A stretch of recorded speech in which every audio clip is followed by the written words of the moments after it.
what is attachment? How does attachment develop? What it does, the instruments of attachment, and the 7 principles of natural discipline. What is attachment?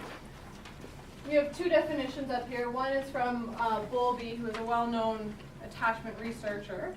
And it's any form of behavior that results in a person attaining proximity to some other clearly identified individual who is conceived as better able to cope with the world.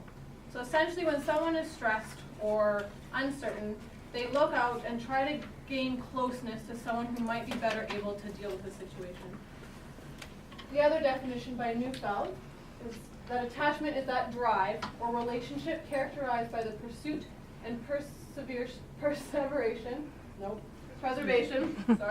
of proximity. So again, that getting close to someone who would be better able to manage the situation. So when we talk about attachment, we talk about the circle of security, and it's basically twofold. On one hand, you have the secure base, and that's the place from which children will go off and explore the world. And in that time, the parent's job is to kind of watch over the child, delight in what they're learning about and exploring on their own, help them if they need it, and just enjoy it. But children also need a safe haven in which to come back to. So when they start to feel stressed or they start to feel uncertain, that's when the attachment drive kicks in and they need a safe place to come back to. And in that job, it's the parent's job to protect them, comfort them, help organize their feelings, and again, delight in them in all that they have tried to explore and learn. So it becomes this circle of going out and coming back. And both need to be there for a strong attachment relationship.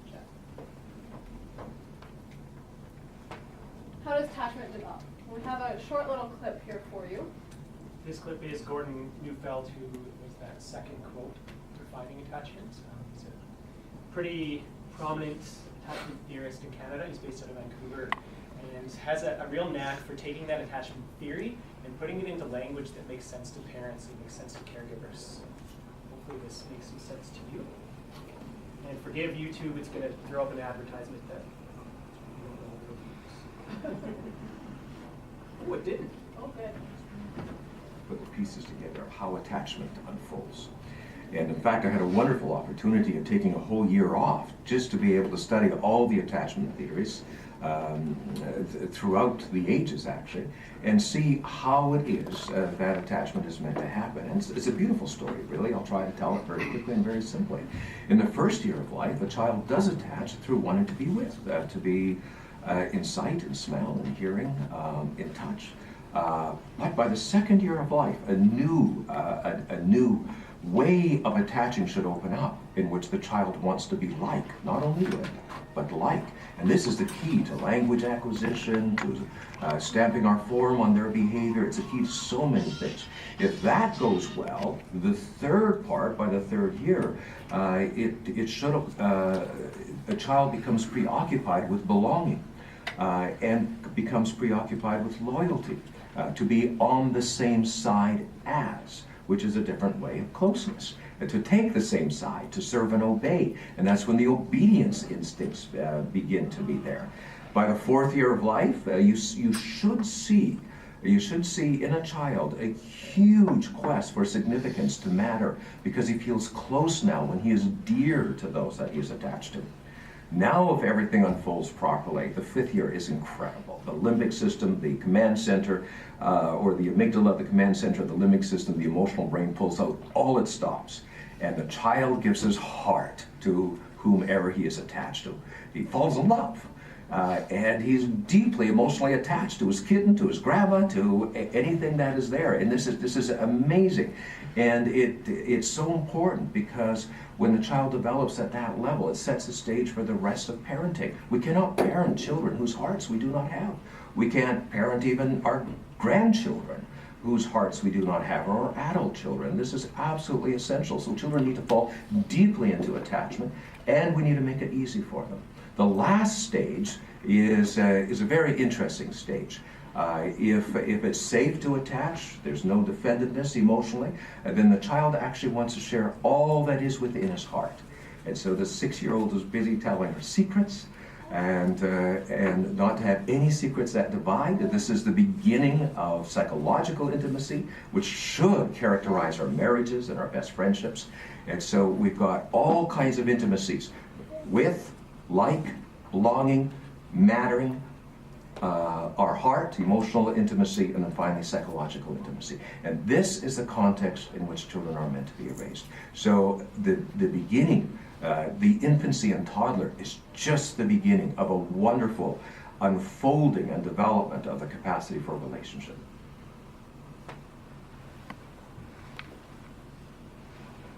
So you can see it says visit kidsinthehouse.com. That's the website that sponsored that little video. We checked it out. We didn't audit it, but it is full of all kinds of different resources. So if you check them out for yourselves, if it's something you're interested in. So basically, the conditions required for deep attachment include a soft enough heart, a good enough invitation, and a safe enough from disruption. So what this tells us is we don't need to be perfect. We're not going to be perfect. No one's perfect, and it can be good enough, soft enough of an invitation to have those conversations, to connect with our children. So what does attachment do? Well, first of all, it arranges hierarchy. So it provides the power to take charge of our children, take care of them, and to act with natural authority. It renders them endearing and makes us tolerant to them. We all know it can be difficult, and so we need that level of tolerance and the power to like them and adore them. It's not always easy. Yeah, it's our attachment to them as well. It allows us to endure a tantrum and still love them afterwards. Yeah. It might not be fun to get through in the moment. It creates a sense of home, so it provides the power for comfort, for rest, and a place of retreat.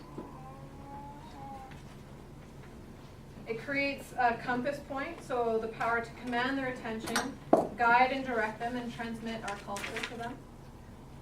It activates proximity instincts, so this provides them the power to keep them close and to command their loyalty. So again, that coming back, that safe haven in times of stress. It evokes the desire to be good for those attached to, so the power to act with natural power and authority. So they want to do good for us when there's an attachment relationship. So this is where we get to more of the practical aspects of attachment. Things that you can do, acts that you can do that help to build attachment, help to repair attachment if it has been disrupted. So one of the first ones is known as collecting. So this is getting down into the child's face if they're a small child, and not in any sort of aggressive way, definitely in a friendly way, through voice, through body language, but actually like getting down to their level, crouching down so you can be eye to eye. If you can give them kind of a smile, even a twinkle in your eye, that you're there for them, you're there to talk to them, to listen to them. Collecting them gets their attention. If you can get them to smile back, or even to nod, to let you know that they are connected, that you've got their attention. That's the first part of starting out that attachment interchange. The next instrument is nurturing. Most people can define nurturing in terms of providing comfort and care, those sorts of things. But nurturing is an instrument of attachment that provides a touch or a piece of proximity, of closeness that someone can bring with them. So if you provide some nurturing to a child in the morning before they go to school, they will remember that throughout the school day. It's a way of keeping that closeness with you even when you're physically apart. So nurturing can go a long way beyond the moment of the actual nurturance.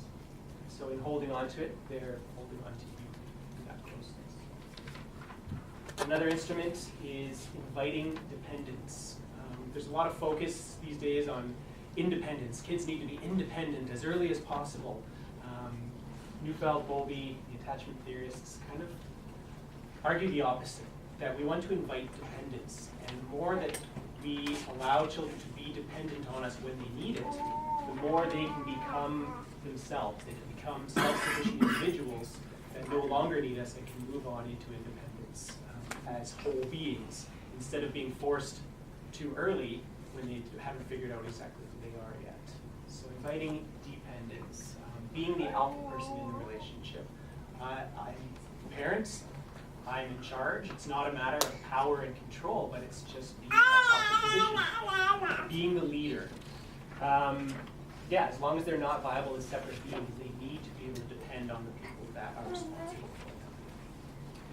for them. Matchmaking, this is one that really connected with me. Matchmaking is a way of using your attachment with your child to introduce them to other people who might be taking care of them. So that could be daycare workers or teachers or anybody else who might be taking care. Being there for that introduction to that person. Actually shaking the hand, getting eye contact with that other caregiver in front of the child so that they see you are putting trust in this person, you are connecting with this person. It allows them to then assume, okay, if my attachment figure thinks this is a safe person, then I can assume that this is a safe person. I think especially in those first year or two of school, I'm not necessarily a proponent of taking them in every day, but maybe for that first week, go in, actually introduce them to the teacher and have the teacher see you, make that connection. You're much more likely to preserve that attachment between you and the child, as well as set up that next relationship for healthy attachment as well. Bridging is a really important instrument of attachment. So bridging is placing the focus on the next time that you will connect if there has to be some sort of disconnect. Sometimes that's a physical disconnect, so they're going to school. Bridging would be saying, I'll see you when you're done, or I'll see you at 4 o'clock. I'll be waiting in the car at 3:30. So you're placing their attention on the next time you're going to connect, instead of just saying goodbye, see you later, which places their attention on the fact that you're separated. It can be done at night. I'll see you in the morning. I'll be here when you wake up. And it can also be done in moments of conflict. So you've just had an argument. You can say, we're both really upset right now, but I love you, and we'll talk again in 10 minutes when we both calm down. So it's bridging to that next time that you're going to connect, anytime there's any sort of separation. And shielding. Shielding is kind of an effective attachment, but it's also an instrument. A good, healthy, secure attachment helps shield the child from things that might injure them internally in terms of emotionally. So if they feel a strong attachment to a caregiver, things like insults and peer pressure and those sorts of things have less of an effect. Gordon Neufeld tells a story about his son and him worrying a lot about peer pressure on the playground. And he is out, there's a bunch of older kids surrounding his son. He's watching this. They're teasing him, they're calling him names. I forget what the name was that they called him. And Gordon Neufeld talks about this. He's starting to puff up. He's going to run out there and rescue his kid. And he overhears his kid. And he goes, I'm not a jerk. My dad says I'm a soccer player. And he knew at that moment that that attachment between him and his son was actually shielding him from whatever it is those other boys were talking about. So having that good, nurturing connection helps them to be more resilient in the world of bullying and those sorts of things that we're dealing with. I just want to take a moment, if anybody does need a break, this is kind of a natural break here, so let me just go back. We can keep pushing on if everybody's in. Yeah? She's ready. Love for kids. So, what if you're stuck being unstuck? What if attachment didn't go great? What if you're a foster parent who's taking in kids who might have had attachment disruptions in the past? I think the biggest message is that it is never too late. There are lots of things that you can do to foster good, healthy, secure attachment, provided you kind of know what to predict in terms of their reactions, and ways of monitoring yourself, ways of responding to them that are going to help you keep that going. So, what happens if it is not going well?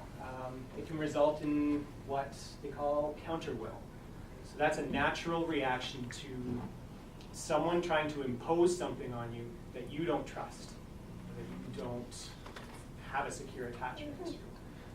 reaction to receiving direction from someone the child's not securely attached to. So if they don't trust that person, if they don't have a sense of security with them, they're going to reject any sort of direction that person gives. So that's call that counter will. It's against the will of the person who is trying to give them direction. It can look like a lot of things: defiance, passivity, temper tantrums. Later in adolescence, it's more like explosive anger. That can be earlier as well. Regressive behaviors, acting like a younger child than they are. As well as even things like limited academic production. So them not working hard enough in school. If they're having counter will against a teacher, if they don't have a good secure attachment with that teacher, they're going to act against the will of that teacher as a natural reaction. And another notion is defensive detachment. So there's a lot of vulnerability in attaching, as becoming close sets us up for getting hurt. And especially for any youth who might have had attachment disruptions or been hurt when they were younger, they're much less likely to open themselves up to that vulnerability again in the future. So they get this defensive detachment. It can be triggered by separations where connection cannot be preserved. So a separation like going to school and they didn't have nurturance or something that allowed them to keep that connection when they go. They're going to get defensive detachment, which is push everyone away, don't let anyone in, don't let anyone be close, because that can result in you being hurt. So you get lots of angry, explosive kind of behaviors in that detachment. Sometimes even in the anticipation of rejection, separation, isolation, or loss. So even if there's not necessarily a loss or separation coming, but the child is anticipating that it might, that can automatically switch them into defensive detachment, where they're, again, pushing everybody away because they think, well, somebody's going to leave me at some point, so I'm just going to make sure nobody gets close. Nobody can hurt me. They're all far away. It can also happen if this attachment isn't secure, if they're experiencing or anticipating reactions of disapproval or disappointment. In a secure attachment, disapproval can have some power. It can help correct. But in an insecure attachment, being disapproved of or having your caregiver disappointed in you is a serious threat to that relationship from the child's perspective. So when they anticipate that disapproval and disappointment, again, they can defensively detach and push away, do things that are aggressive or offensive in nature. And then being hurt or wounded by someone attached to. So in cases of neglect or abuse, or even if it's just a perceived hurt, that can result in defensive detachment again. So pushing away of the people we're trying to take care of. Anybody have any questions so far? Yeah. The defensive detachment, so it looks like as though they're pushing away. And is it that they're trying to make you go away, not just like pulling themselves back, but trying to? It can look like a lot of things. Yeah, it can be an isolation, pulling themselves away, but it can be I want you to not be so close to me right now, because that's scary. Because if I let you be close, I might get hurt. And so it's a defensive, keep all attachments away, whether that's I'm going to go out or I want you to get away from me. Any other questions?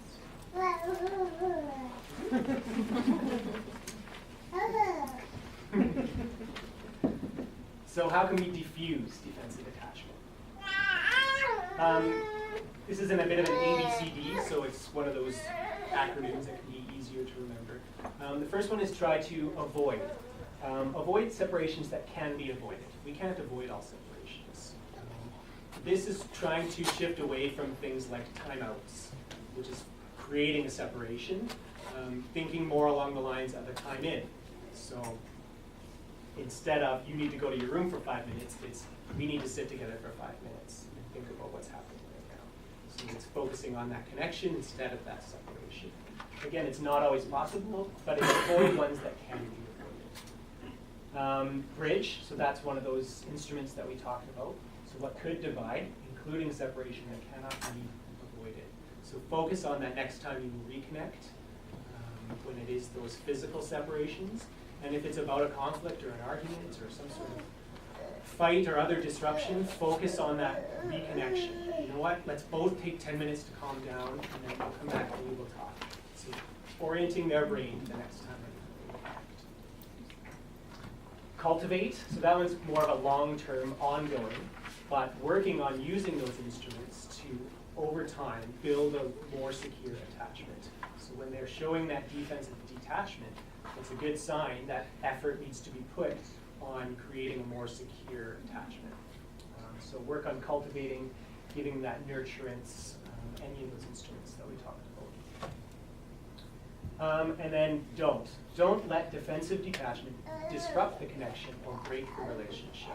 And that can be really hard if you're dealing with really difficult behaviors, or really aggressive or really offensive types of behaviors. It can very easily affect us and how we feel about that kid. And so this is asking you to put the focus on keeping that relationship and separating the behavior from the relationship. So being able to say to the kid, I am really not okay with the name you just called me, but it doesn't change how I feel about you. I still love you. I still am going to take care of you. Letting them know that no matter what they do, that relationship is still going to be there. Can slowly, and I want to emphasize the slowly, break down those barriers of defensive detachment. Allow them to know that this relationship is secure even when they are trying their best to break it. Does that make sense? Any questions about that part? How to do that in the real world? It's different in the real world than on a piece of paper, that's for sure.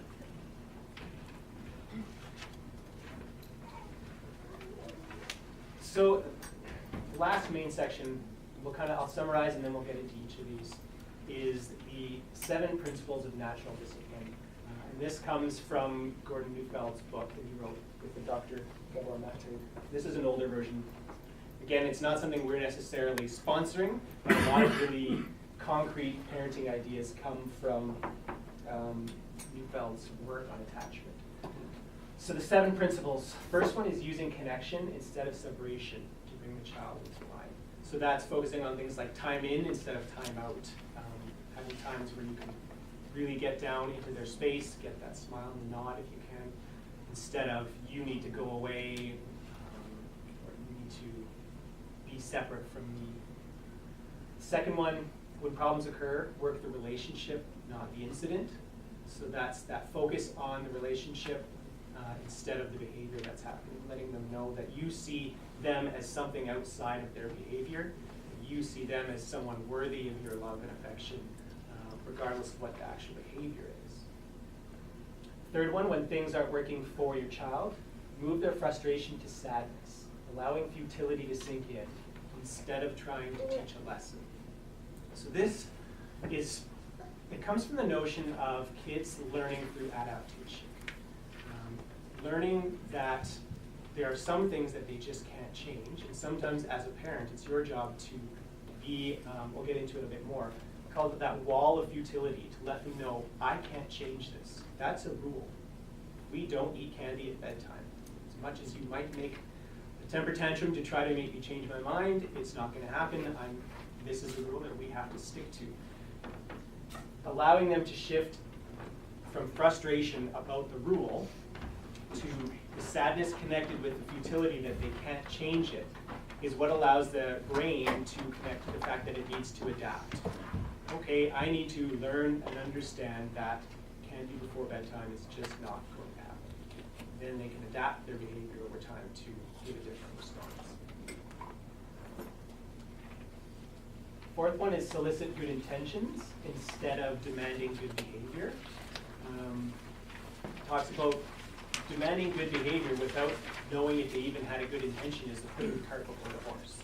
So finding a way to pull out their intentions, even if the behavior itself wasn't good, allows them the space to learn that intentions can lead to behavior without expecting them to have that behavior if they didn't have the intention in the first place. The fifth one is draw out the mixed feelings instead of trying to stop impulsive behavior. Again, I'll go into more detail. But the notion is that impulses are very deep-seated. They're in a kind of ancient part of the brain where kids are almost under orders by their brain to follow these. And so bringing in mixed feelings, things like being really aggressive towards your brother, who is someone that you love and care about. That's a mixed feeling. The angry and aggression and the love and care about. If you bring those mixed feelings into their consciousness, into what they're thinking about, it can help them in the long run realize that we don't want to hurt the ones that we love. Again, all of these are relatively long-term, sticking with it kind of behaviors. The sixth one, when dealing with an impulsive child, try scripting the desired behavior instead of demanding maturity. So that's being a model and providing a script of what it is that you want them to do instead of what you want them to stop. And instead of expecting an impulsive child to tomorrow just be not impulsive anymore. It's giving them, okay, when we go and meet with Bobby, make sure that you shake his hand and say hi and ask him how he's doing, instead of just asking him if you can go play Nintendo. So it's scripting those behaviors so that they can learn them over time as their body and brain mature and they become more ingrained and more automatic for them. And the last one is, when unable to change the child, try changing the child's world. So that's if all else is not working, accepting that maybe what you've been trying isn't the right way of going about it, and altering their environment instead, giving them something else to respond to as a way of trying to elicit change. Any questions before I go into more detail? Okay.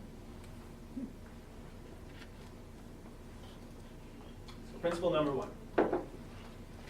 Use connection, not separation, to bring your child into it. We talked about that defensive detachment. So withdrawing of closeness triggers the fear of being abandoned.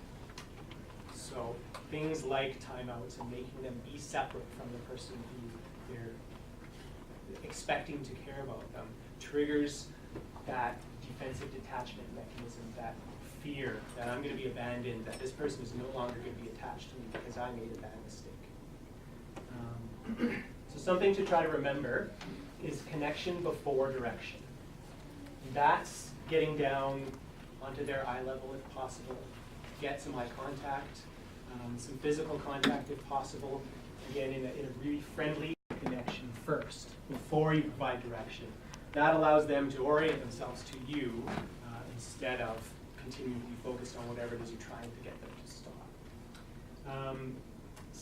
The will to connect with them has to exist in you before we can expect them to respond to it.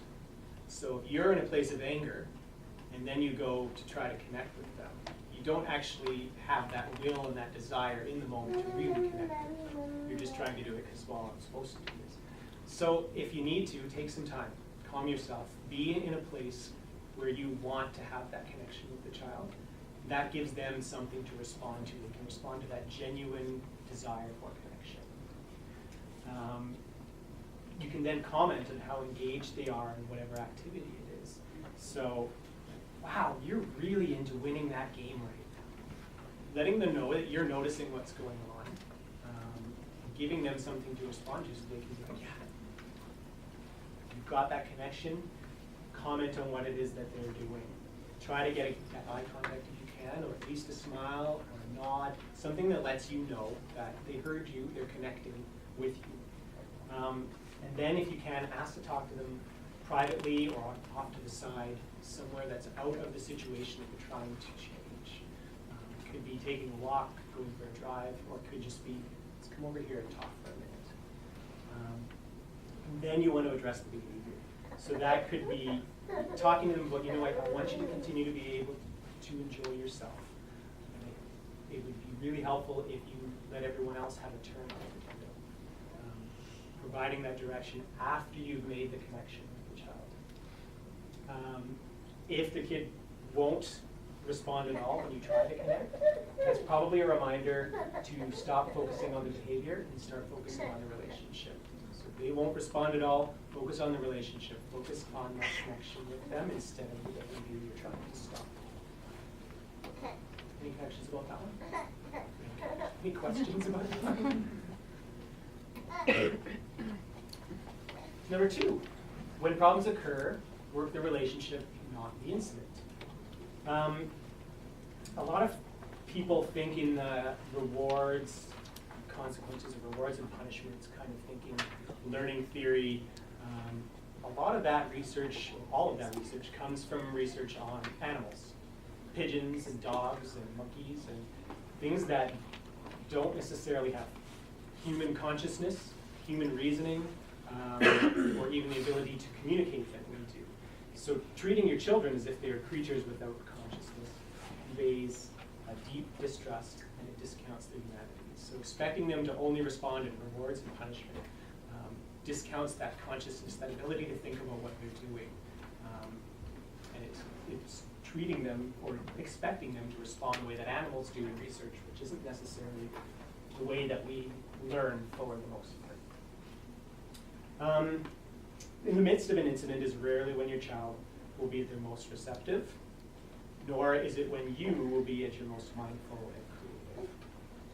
So it's not the time to comment on the nature of the behavior or the hurtful impact of the behavior, nor is it the time to issue threats and sanctions or to send your child into isolation. So try to step outside of the incident before you deal with what happened in the incident. Focus on the frustration that is in the child. Saying things like, you're upset with me, you're really frustrated, this wasn't working for you. You wanted me to say yes, and I said no. You're thinking of all the names you can call me. Those feelings have got away with you again. So it's focusing on that relationship and the feelings that the child is having. And again, it's not the words that are critical, it's the acknowledgement of the frustration that exists in your child, and the tone of voice that indicates that what has just happened is not broken the connection. So that's, again, that focus on, there was an incident, things happened, I'm still here, I still care about you, I still love you. Letting them know that the incident didn't break that relationship. So in order to preserve your attachment relationship, you will need to indicate somehow that the relationship is not in danger. Any questions about that one?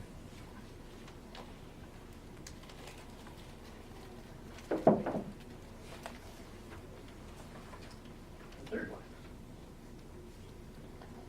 So when things aren't working for your child, move frustration to sadness. Allow the futility to sink in instead of trying to teach them a lesson. So the key to adaptation, in any sense of the word, is for futility to sink in whenever we're up against something that won't work and we can't change. That's when we adapt. If there was something we could change about it, we wouldn't need to adapt. So when the adaptive process is unfolding as it should, the lessons learned are spontaneous. So it disciplines children in natural ways. It brings to an end a course of action that does not work. It can enable your child to accept limitations and restrictions, and it facilitates the letting go of futile demands. So being that wall of futility, you cannot have candy at bedtime ever, allows them to eventually incorporate that into their behavior. Take that in as something they need to adapt to, as opposed to, I just need to push hard enough and I'll make this thing that I want to change. So they say be an agent of futility and an angel of comfort. Being that wall of futility, sometimes it's of our making, so sometimes it is things like rules, but often it's also realities and limitations of everyday life. So that some of the language you can use is things like, this won't work, I can't let you do that, there isn't enough. So that would be one that's not something we create, but there just isn't enough cookies, enough water balloons, whatever it might be. But a situation that's real, that we are not imposing on them, there just isn't enough. They have to accept the futility of trying to change that. Even something like, she wasn't interested in listening to you. Something we might not be able to change if a kid walks away from another kid and they're upset by it. Present that reality firmly. Don't reason and explain in the moment. In that moment, you're reasoning and explaining. It often gives the kid an idea of, okay, I can change that thing if I just help my parent reason around it. So in those things that you can't change, just state them firmly. That doesn't mean there's not room to reason and explain rules and things outside of in the moment, but in that moment, if it's something that can't change, be firm with it. Just say, this cannot change. Failure to stand firm when something is immutable provokes your child to seek escape routes from reality. So there will be plenty of time to explain your reasons, but only after the futility of changing things has been accepted. Come along your child's experience of frustration and provide comfort. So the agenda shouldn't be to teach a lesson, but to move frustration into sadness. The lesson will be learned spontaneously once this task is accomplished. So using language like, and I'll give you guys a copy of this thing that I'm reading up, so you don't have to memorize the language. You'll have examples that you can think of. Saying things like, it's so hard when things don't work. So showing that frustration can move into sadness. I know you really wanted this to happen. You were hoping I'd have a different answer. This isn't what you expected. I wish things could have been different. So letting them know that it's hard for you too. More important than the specific words again, is your child's sense that you are with them, not against them. So if you can come in with that calm, nurturing tone of voice, let them know you're alongside them, that I get it, this is frustrating, I still can't change it. Allows them to feel like you're connected with them. Something to keep in mind, a parent can make all the right moves and still fail miserably in priming the adaptive process. Perhaps the child doesn't perceive the parent as a safe source of attachment. Perhaps the adaptive process is stuck. It could be a casualty of the child having become too defended against vulnerability. They could be too entrenched in a moment of defensive detachment for it to work. Sometimes parents need to adapt to their child's lack of adaptiveness. We need to retreat from our attempts to press forward, let go of our own futile expectations. So by letting go of what doesn't work, makes you more likely to stumble upon what does. So in the same sense, we're expecting our children to accept futility of trying to do things that they can't change. Sometimes we have to change ourselves. If what we're doing is just not going to work, when we can accept the futility of continuing to try that, we can enter into a more of a creative mode, a more flexible way of thinking that allows us to think of different ways of approaching it. Any questions about that one?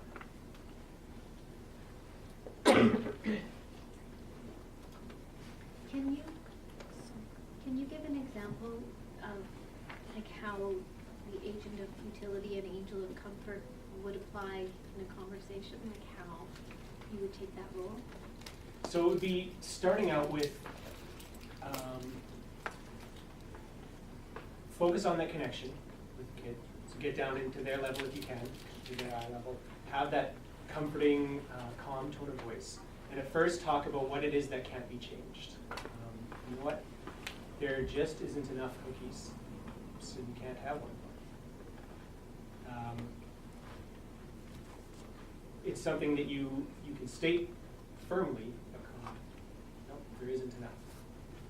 And then following that up with, and I know that's really frustrating for you. And so it's the connecting to the thing that it is that cannot be changed. There just is not enough cookies. With the, and I understand that that's hard for you. And that's what helps them to see you're on their side and can help shift their thinking from I want to change that to I need to adapt to this thing that cannot be changed. Does that? So we're acknowledging what they're feeling in that moment? Mm-hmm. Is that Mm-hmm. okay? Yeah, acknowledge that they're frustrated or they're angry about it. But that frustration doesn't mean we can change it. We still have to accept this reality. And over time, they can find a way of adapting to that reality. Does that make sense? Is that clear? Thank you. So the fourth one, solicit good intentions instead of demanding good behavior. So it changes your focus from the behavior to the intention. Trying to see intention as the seed of values and as the precursor of a sense of responsibility. This sets the stage for the later one that's about mixed feelings. Success requires that your child be open to be influenced by you. So the first step, as always, must be to collect your child, to cultivate the connection that empowers you as their attachment figure. It isn't enough for children to know what we want. The intention to comply must be their own. So anticipate problems before they occur by appealing to your child's own sense of mastery. That can be things like, say you need them to get their room cleaned before you can go swimming. Saying something like, will you be done cleaning your room before we need to leave for the swimming pool? It's not saying you need to be done cleaning before we can go. It's asking them if they feel that sense of mastery over that. And it allows them to decide whether or not they have that intention. They might not. So in a situation like that, then what do they say? No. Well, then it would be, well, we won't be able to go until you're done. So it's still, that's one of those utility things. Well, we can't go until you are done. So will you be able to get it done before we need to go? It's trying to pull out that intention, that seed of intention inside them. So you can acknowledge that it may be hard for the child, but asking if they think they can do it should help to bring them on the side. It gives them a chance to think about, can I do this, or do I want to do this? Share with them your own values, or find with them the seeds of your values. So you could say something like, I'm always proud of myself when I can feel frustrated without insulting you. I think you're mature enough to try. What do you think? Are you willing to work on it? So you're pulling out your own values of being frustrated with not insulting someone, and seeing if you can pull out their intention to at least to try that. They might not be good at it yet, but they might not want to insult someone. It just comes out. You can also engage in preventative huddle before your child's about to engage in an activity where problems are likely to occur.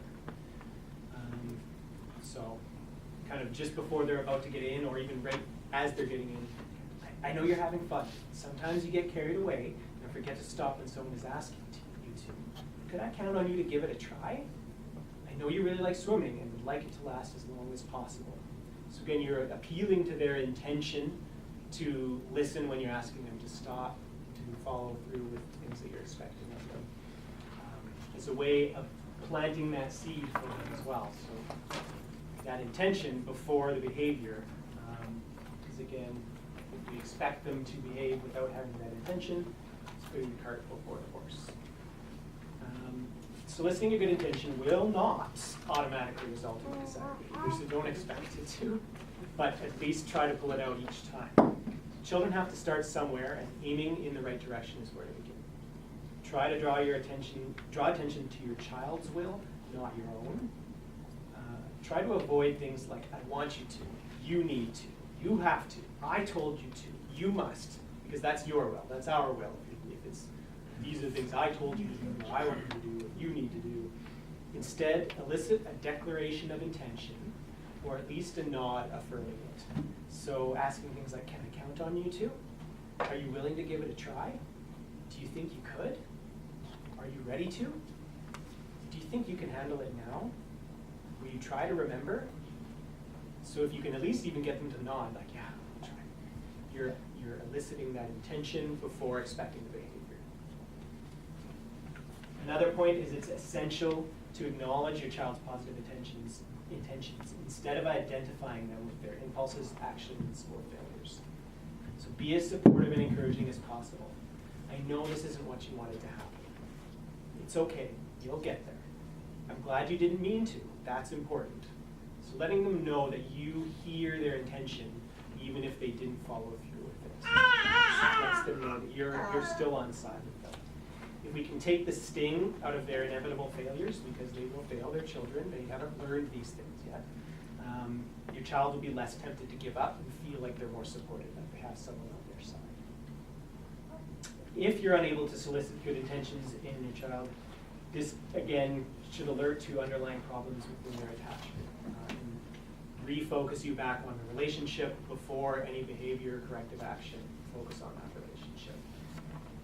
And I'll repeat what I was saying. To harbor your child's bad behavior when we can't even solicit an intention to be good is putting the cart before the horse. I have a question. Yeah. This is kind of reminding me of something that you hear frequently, and I'm kind of thinking that you'll let me know, when the parent says, now say you're sorry. Even though the child, you know, it's like, it seems to be, it's very important for the parent or teacher or somebody, now, say you're sorry, like very, that you better be sorry, so say it. Is that kind of, if the child's intention isn't really, they're not feeling sorry, should you absolutely insist that they say they're sorry, or what? That's a good question. I mean, that definitely sounds like imposing our will. Yes. So maybe there's a way it could be, you could ask, you know, is there a sorry in there that you could give? Where they could have a moment to reflect. And it might be no. But that expecting them to just do it without having the intention, they're not learning what sorry actually means. They're just learning, well, if I hurt someone, all I have to do is say sorry and it's better. So then what if the answer is no, right? And so then you let it go, right? And do you just let it go? Or say maybe we'll try again later? You could do that. Or You could draw some of your own values out as well. You could say, you know what, well, when I've done something that I realize hurts someone, I feel bad, and I always want to say sorry to help them feel better. So yeah, it's not about expecting them to necessarily even say it after that, Right. but giving it a moment where you're teaching them your values and you're pulling out that seed of intention that's inside them. Did you have a question as well? That's actually what I was going to say. Like, Mhm. wouldn't it be an opportunity to also just share your values with them? Absolutely, yeah. Um, And if you're in a moment where you have a good connection with them and you've collected them, you're having a good discourse, sharing your values is a pretty powerful thing. They're seeing you as a figure to follow. You have that natural authority as an attachment figure, and so if you talk about the things that guide you, they can understand the intention behind what it is that you're doing. And what if a parent doesn't do that, and then they just sort of shrug and the kid goes away and it's just sort of left unaddressed? That seems to be sending, I mean, it hasn't been addressed, so then the child walks away thinking that it's okay. They might. And- Yeah. We are the models that they are all watching. Right. And so if they see us just shrug something off and decide it's not worth it or let it go, yeah, we are giving the message that, well, that was okay. Right. You can just move on. Okay, and so yeah, it's usually a good opportunity to at least draw your own values out and see if you can get their intention, even if they didn't follow through with that intention. And not to harp on this, but so then so the moment passes, and then, I'm just thinking of a friend of mine, but this person reframes this sort of later on. I mean, so if you're not capturing it in the moment, this particular person, I really respect her parenting, but she lets a lot of stuff go, but she always reframes later, right? So I mean, that can work well too. Absolutely. Yeah, and that's the part of giving our children credit for being human beings, and that they don't necessarily need to learn in the moment through reward and punishment. Right. That their brain can recall the things that happened in the past, Right. and if we plant seeds of intention and allow them to think critically about what it is that they did, they can definitely learn to act in different ways in the future. Yeah. Any other questions about that? Number 5, draw out the mixed feelings instead of trying to stop impulsive behavior. So we picked this picture on purpose. Trying to stop impulsive behavior is like standing in front of a freight train and saying, stop. It's not likely going to be able to in the amount of time that you're expecting it to. When behavior is driven by instinct and emotion, there is little chance of imposing order through confrontation and barking commands. So children, especially younger children, are often under internal or instinctual orders to behave in certain ways. A fearful child is probably following instinctual orders to avoid. So if they're fearful of everything, their brain is telling them avoid things that you're scared of. And so their impulse is to always avoid. An insecure child can be compelled to cling and hold on. They feel insecure in that relationship, so they're going to cling as tight as they can in every moment that they possibly can. A frustrated child is induced to demand or to cry or to attack. It's again that kind of primitive instinctual part of their brain. I'm frustrated, I need to stop whatever it is that's frustrating me by whatever means possible. They're not reasoning through it, they're acting basically on instinct. And an ashamed child might be acting under orders to hide or to conceal. So if they're feeling shame, they're going to hide things. They're going to maybe lie about things or collect things in their bedroom that they're ashamed of. So the key to self-control is not willpower, but mixed feelings. So a lot of people think, well, it's about willpower. Having strong enough will to control myself is what I need, or you expect your child to have strong enough will to control themselves. That's not the key according to attachment theory. It's having mixed feelings. Having competing feelings inside is what acts to slow down impulsive behavior and allow the child to think of different courses of action. So your job is to help bring the conflicting feelings and thoughts that exist in your child to their consciousness. In a child full of attacking feelings, for example, we want to draw into their consciousness the feelings, thoughts, and impulses that would conflict with attacking. This cannot be achieved by means of confrontation. If a child is in an attacking mode, if you try to confront it, you're not bringing in those mixed feelings. You want to bring to their attention feelings of affection, caring, alarm. So they're in the middle of attacking their brother, trying to remind them that this is someone that they love and care about, because that's a mixed feeling that is incompatible with that desire to attack. If a child is driven by counter will, the impulse is to defy the will of authority. So if attachment isn't going well and they're countering the will of those people trying to control them, we want to pull into their awareness strong feelings of attachment, of wanting to please, or a desire to measure up. So we need to get outside the incident in which the problem occurs and inside where the relationship can take the lead. So it should only be attempted when the intensity of feelings has eased somewhat. So this is allowing a little bit of time and space after an impulsive incident for everybody to be calm again, including ourselves. So back to that point of the desire to connect has to exist in us first before it gives something for the child to respond to. Once you and your child are feeling friendly and affectionate, you can recount the frustration that went before. So in that attacking example, you could talk about, we're having such a good time together right now. I remember this morning when you weren't too happy with me. In fact, you were so angry, you really let me have it. So you're building some room for mixed feelings. And then say, isn't it funny the way we can get so mad at the ones we love?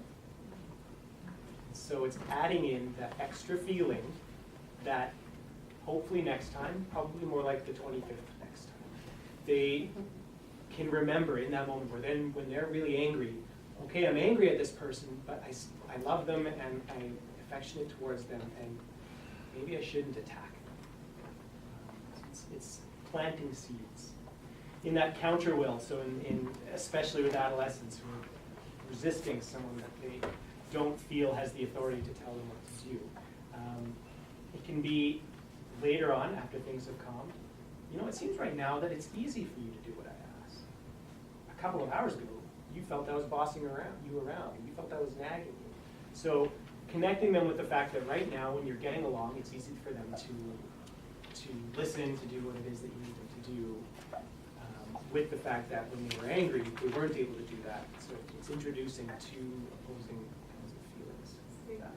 I find that when I've used this technique with my son, who's 15 years old, I've found that will re-escalate things when I mention, oh, you're doing, things are going well this afternoon compared to this morning, or any of that. So I find that re-escalates it and gets angry and frustrated again because I'm bringing up something that happened earlier, and it's like I'm picking on or something like that. So how do you work that so that it isn't a negative comment on an earlier incident?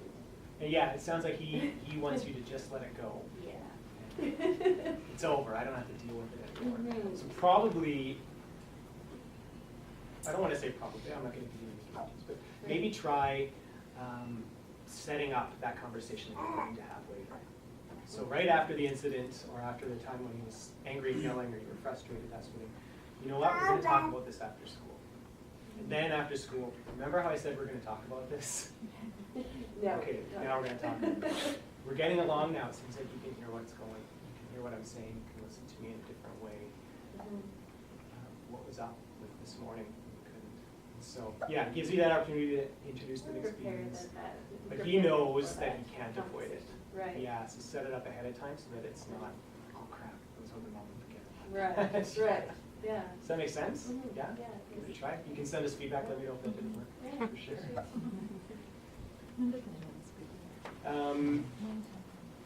So approaching the problem behavior by drawing out the mixed feelings involved is attachment friendly. It doesn't focus on any sort of separation. It doesn't make them fear separation. We invite conflicting elements to exist and communicate acceptance of what is within the child. It draws the child to us instead of pushing them away. So I've got 3 young children, all 1 year apart. And so what in terms of drawing out these 2 sets of feelings for them, right? Because it's not me who has these issues with them, and they seem to have it with each other. So I would essentially, if, it's like, where's that line between where you let them sort it out themselves or where you intervene? I mean, they're 7, 8, and 9 years old, so Right. they're getting there. Mm-hmm. So what I'm getting from this is I could act as the conduit. I noticed, you're feeling frustrated with such and such right now, but this morning you were getting along so well. Isn't it funny that, I guess you'd bring it up in the positive time. Yeah, so catch them in the moments when they are getting along. Right. Like, wow, you guys are playing that game so well together. This morning you were threatening to kill each other. Right. So yeah, it's bringing those mixed feelings in those moments when they are calm and things are going well, which sets it up that at some point in the future, their brain will be able to think of that positive side of things when they're in that moment of being angry. Any other questions about this one? Okay. Number 6, when dealing with an impulsive child, try scripting the desired behavior instead of demanding maturity. So not only feel mad or happy, or mad or love, but not both at the same time. So expecting them to be able to is probably expecting too much for their brain to be able to handle. So with those younger kids or those kids who aren't as emotionally developed, this is where scripting behavior can be more helpful. Children who have trouble with self-control also lack the ability to recognize the impact of their behavior or to anticipate the consequences. So they are incapable of thinking twice before acting or of appreciating how their actions affect other people. How many of us can recall times when we've said, why didn't you think about the consequences before you did that? Why didn't you think twice before you did that? Their brain actually isn't necessarily capable of that, so we might be expecting too much. That's where if we can script, we can give them specific things to do in those moments. We're allowing their brain to do what it is we want them to do without expecting them to be more mature than they are. So they lack the capacity to consider anyone else's point of view simultaneously with their own. Their brain only knows what they're thinking and what they're seeing and what they're feeling. And they don't have the ability yet to know what the other people around them are thinking and feeling. So we cannot get children to be more mature than they are, no matter how much we insist they grow up. Expecting them to do the impossible is frustrating, and worse, suggests that there's something wrong with them. They cannot endure such a sense of shame without becoming defensive. And so you ask, why didn't you think before you did that? Their response will be shameful.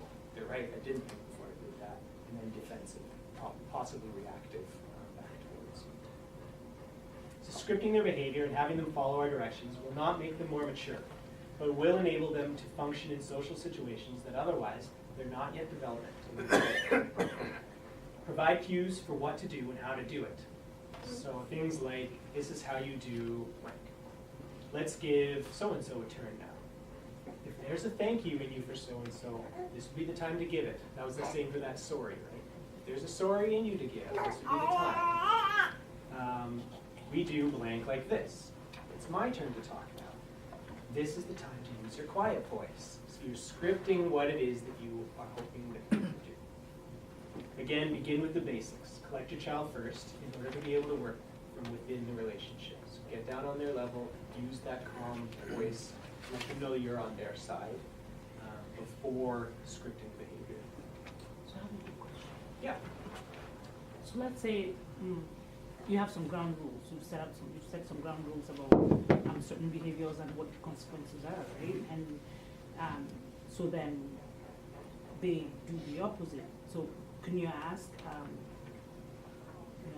if it was me, I think the consequence would deter me from going ahead and acting that way or doing that. Like, could you put it that way? Like, instead of blatantly just asking, like, did you think about the consequences? Yeah, the same thing. You're just kind of asking it in a mild way, right? Because if I know I don't want to lose going out with friends the next day, I don't want to stay beyond my curfew today. So I'd have that in mind. Oh, I have a plan to go out with my friends tomorrow, and we already know you have permission and we've discussed it.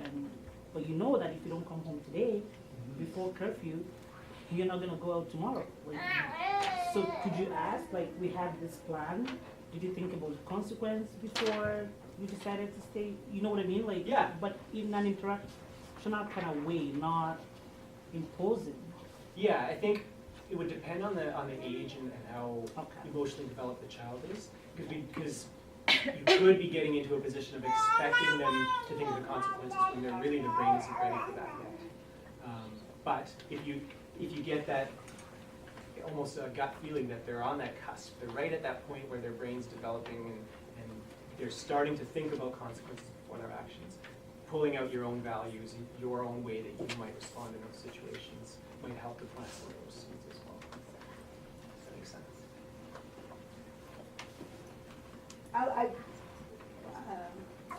I'm just wondering, this scripting with kids with ADHD, do you guys use that with your, because I know a lot of those kids don't seem to recognize the consequences of their behavior. Yeah.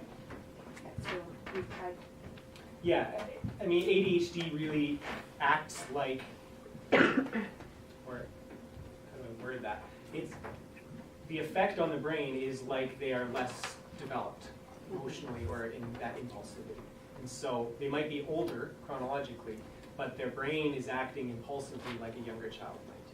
And so, yeah, they're not yet able to think about the consequences ahead of time. So scripting gives them a script, what to do in those situations before they do it, instead of after and saying you should have done. It's giving it to them before the situation. Well, and I think they often get, you should have thought of that. Yeah. Whereas, I've often thought, they're not capable of thinking of that. And that's where it can bring up that sense of shame that, well, I know I should have thought of it, but I couldn't. Yeah, I didn't, so don't get mad at me, I didn't. Yeah, yeah, exactly. Are you gonna give some resources for, so we're getting that, is there some information on scripting and how you? I don't have anything more extensive than this. Okay. But you can reach out to us and we can definitely get some to you. Perfect, okay. Yeah, get one of our email addresses or even our community resource team. And we have all kinds of resources that we can. Thank you. You bet. So your ability to prescribe your child's behavior will only be as good as your child's attachment to you. It doesn't have to be particularly deep or vulnerable, but just enough to evoke the instinct to emulate and imitate. So just enough that they are in a position where they do kind of want to be like you, or they want to imitate the things that you do, but you can be a model for them. It doesn't work to give negative instructions, like stop yelling, because that doesn't actually tell your child what to do. So modeling the behavior you want your child to follow is even more effective. Regarding social behavior, the process of directing is one of the child following the adult. Not designed to teach an immature child's social skills, which is generally an exercise of utility, but to orchestrate the social interaction until maturation and genuine socialization emerge. So it's about being a model, it's about scripting until the brain can take over for itself. Many kinds of behavior can be scripted. Fairness, helping, sharing, cooperation, conversation, gentleness, consideration, getting along. Although getting children to act more mature will not make them more mature, it will help to keep them out of trouble until the underlying impediments to maturation can be addressed and their maturity catches up. Any other questions about that one? I appreciate people sticking with me.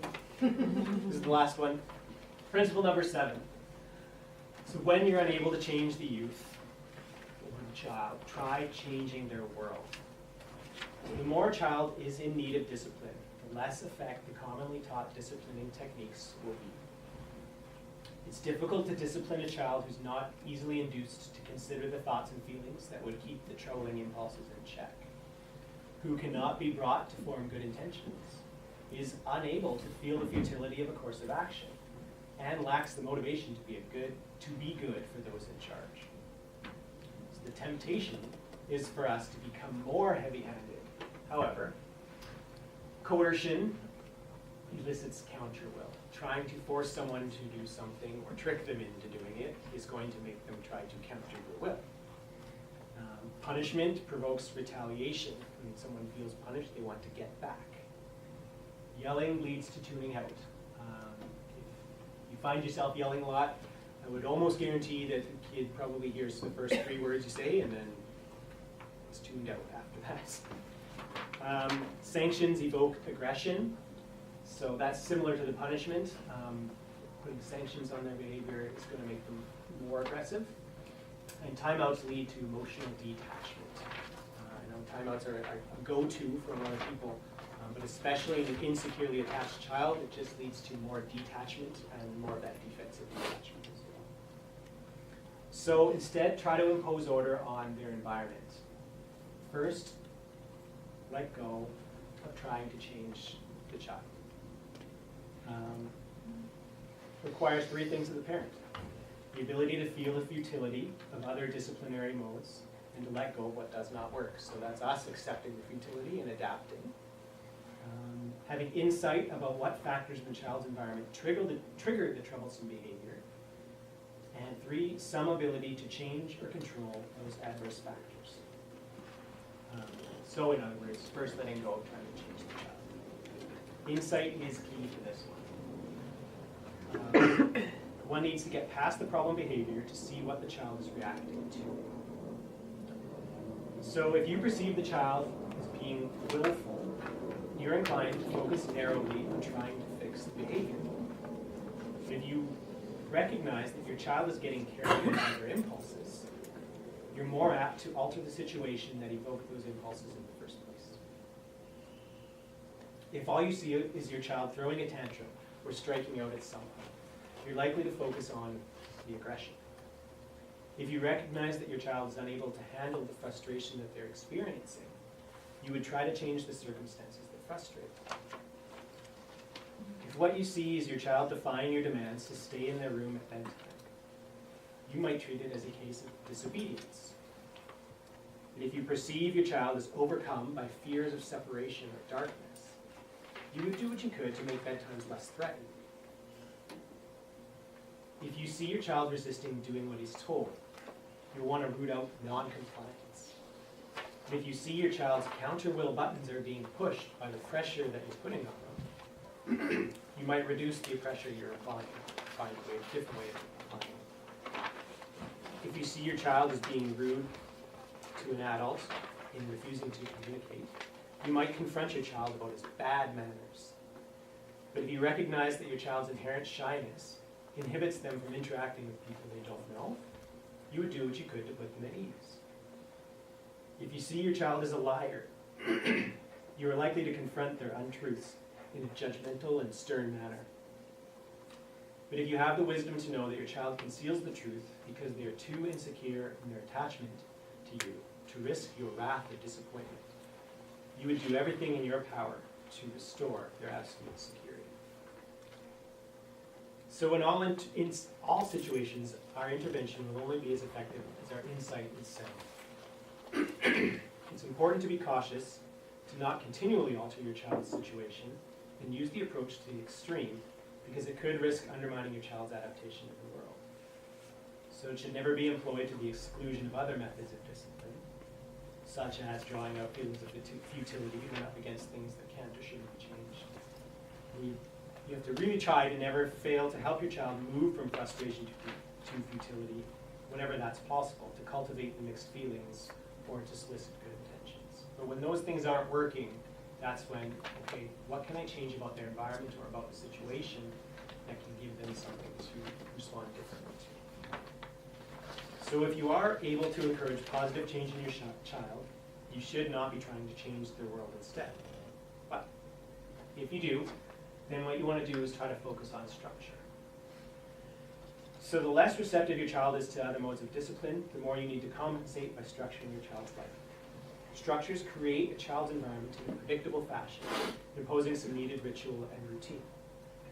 Structures should be created for things like meals and bedtimes, for separations and reunions, for hygiene and putting things away, for family interaction and closeness, for practice and for homework, for emergent self-directed play, and for creative solitude. So creating rituals and structures around those things helps give your child something different to respond to, as well as predictability.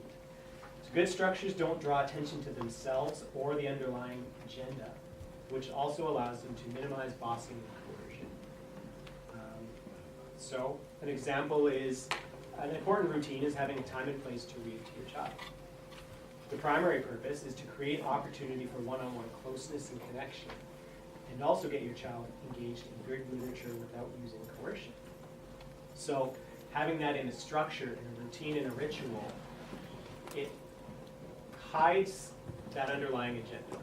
So you're not saying to your kid, well, you need to come read with me because we need to be close and you need to learn how to read better. You just place it into a ritual at bedtime.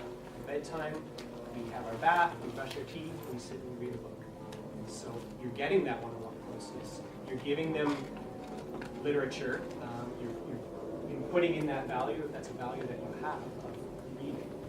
But you're not doing it in a, you need to do it this kind of way. And you can put those rituals and routines around a lot of different parts of your life. Oh, yeah. Do I understand that the structure would be interpreted as like you're very consistent, you're doing it in that routine, they become to expect it? Yeah. So if something, we have 3 special needs children, so if something then comes up that alters or changes that, they can struggle. So how do you, when you created that structure, how do you also create a sense of great word, thank you, flexibility in unfortunately things can come up. And I get the commitment to it, because am I understanding that the structure, the main thing is the consistency in it? Yeah, to it create being that predictable ritual? for the kid. Yeah. So where can you put in that sense of flexibility? And thank you. That's a really good question. It might not even be necessarily putting in that sense of flexibility about it, other than you could talk about the fact that sometimes things come up. But it does give you an opportunity to get into that connection about futility. And things happen that we can't change. And So, sorry. no, go ahead. In the futility, we're also trying to create, again, help me understand, wrap my head around this. Mhm. We're trying to create a resiliency, like Yeah. an ability to, because there's a balance, right? There's understanding the futility and the acceptance, but there's also wanting there to be a safe challenge so that they can begin to explore and get independence. Am I getting that right? Like, so as a parent, I want to be very consistent. I want to be that routine and that structure is something they can rely on. Yep. But I also I would want to create a reality, and that is sometimes that can be interrupted or unfortunate, so how can I give that message in an attachment point of view? I think it would be just a matter of how you talk to them about it. And in those moments when the routine is disrupted. And you could even bring out the notion that it frustrates you too when you don't get to follow the routine the way that it's supposed to. This happened. Whatever it is that happened that you can't change, and so we have to adapt to it. So you could talk about how you're adapting to it. You know what? I really like having our bedtime routine. Your sister just slipped and she cut her lip open. We need to take her to the hospital. So we need to help take care of her. Do you think you could help me to do that? So you're pulling out those intentions as well. I don't know, is that a good example of how you could? Yeah, no, that's, I think it's sounding as though it's in that place of acknowledgement. Mm-hmm. And, because with our children, we have to kind of set it ahead, like, if we don't introduce that there could be an interruption or an inflexibility, we're kind of spiraling really quickly. Yeah, so if there's room to plan it ahead of time, then you can bring in the scripted part, right? Like, so our routine's gonna change, and here's what you can expect, and here's what you can do, and script it out a bit for them, and that might help them have a sense of kind of control and what to expect and what to do, how to respond. And and you could script a little bit of, so this is our routine and this is what we're going to do. But remember, something might happen, and so we might have to respond to that, and you could pull out an intention. Do you think that you'd be able to listen to me if I need you to? Do you think you'd be able to follow my lead if we need to help your sister? Something like that, so that it introduces a bit of flexibility in that routine if something disrupts it. Does that make sense? Yes, thank you, that was very helpful. Yeah, you bet. So the more your child is stuck, the more important structures are. They provide familiarity, which is something that children instinctively yearn for. It creates good habits, things like brushing teeth, reading, those kinds of things. It becomes a ritual and something they just expect every day. It just becomes a habit for them. And most importantly, as a parent, it decreases the need for gossip and conversion and prevents needless conflict. It's just something that they start to expect and start to predict. You don't need to do nearly as much bossing along the way, which is a position that I think most of us want.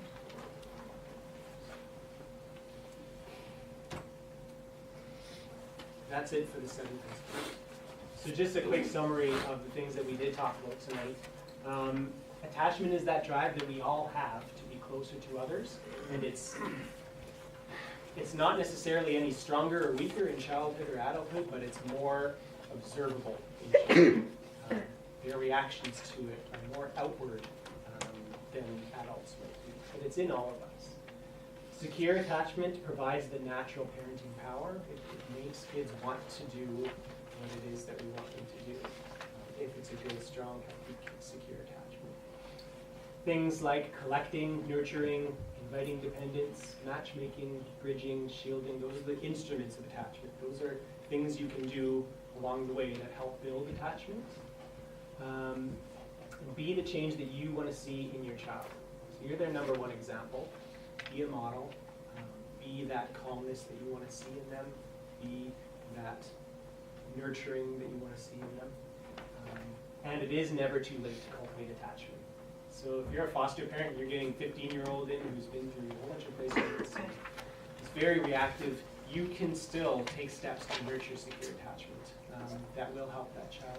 Even if they don't ever get to a place of really strong secure attachment with you, you're setting them up to be more resilient by having a stronger, better attachments along the way. That's our presentation for tonight. These are some references if you do care to read some more about attachment theory. They're also in the handout that you guys have, so you don't have to write them down if you don't mind. Does anybody have any more questions before we finish up? I don't want to take your answer. Yes, I do.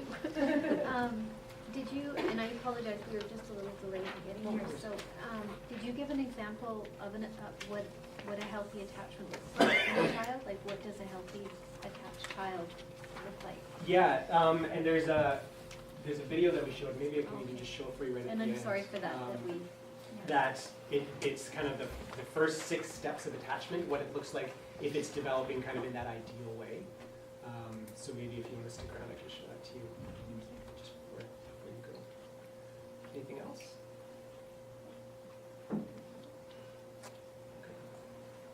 Thank everybody Thank you. for coming tonight. We have one coming up every month, I think, except for in the summer. So we would love to see some repeat faces coming to some more of our topics, and spread the word. If you know people who could benefit from learning from things that we're offering, let them know that they're here. They're free. We've got food. We have childcare. So we'd like to really create a buzz and get people coming out.